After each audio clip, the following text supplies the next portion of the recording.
Good evening, ladies and gentlemen, and thank you for joining me this evening. Canadian Foreign Affairs Minister Mélanie Joly reportedly stated in an interview that Canada has been working on, and I quote, a game plan for the outcome of America's upcoming presidential election. She says Canada has been considering a game plan, those are her words, a game plan for how it would respond to the United States if the United States takes a far-right authoritarian shift after next year's presidential elections. Now, she apparently also told the reporter that, and I quote her again, we're certainly working on scenarios. Now, during the same interview, she declared, and I'm going to quote her again, not my words, her words. She declared that the other aspect of the question is more about knowing how we as a democracy, meaning Canada, are able to dwarf the growth of the far right in our country because it's happening in the United States of America and in Europe. Now, Joly has condemned political opposition at home and abroad before, such as when she appeared to blame American conservatives for interfering in Canadian politics by supporting truckers in the Freedom Convoy as they protested against vaccine mandates. Well, we did in the same way support the Chinese in Hong Kong against the Chinese Communist Party at Tiananmen Square in 1989. We did the same way as we supported the Polish Solidarity movement against the Soviet Union in the 1980s. And the same way that we did that for them, we're going to defend our country, the United States of America, against the Chinese Communist Party wherever they rear their evil head. Now, let me give you, Ms. Joly, a little bit of an education about America and perhaps a few other things about people who love freedom and liberty. To begin with, your foolish attack on American conservatives is an attack on mothers and fathers, grandmothers and grandfathers who decided to attend Board of Education meetings to protect their children from communist ideologies and indoctrination that you and your government support.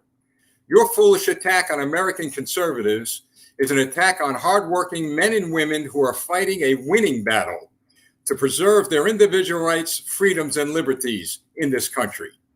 You wouldn't know that, would you? Because your country censors and filters incoming news, and you jail those who dare to question your government.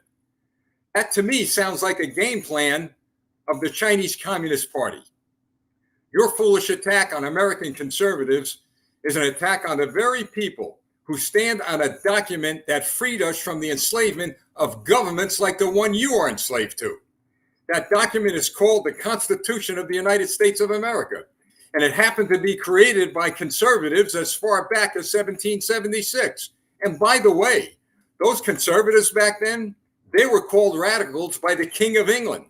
Conservatives like farmers, like pastors, hardworking people. Does that sound familiar to you? Your foolish attack on American conservatives is an attack on the people from all walks of life. Teachers, iron workers, police officers, firefighters, carpenters, union members, executives, and the list goes on and on. to include the 300 million plus citizens of my nation who will not be intimidated by the likes of you or your government.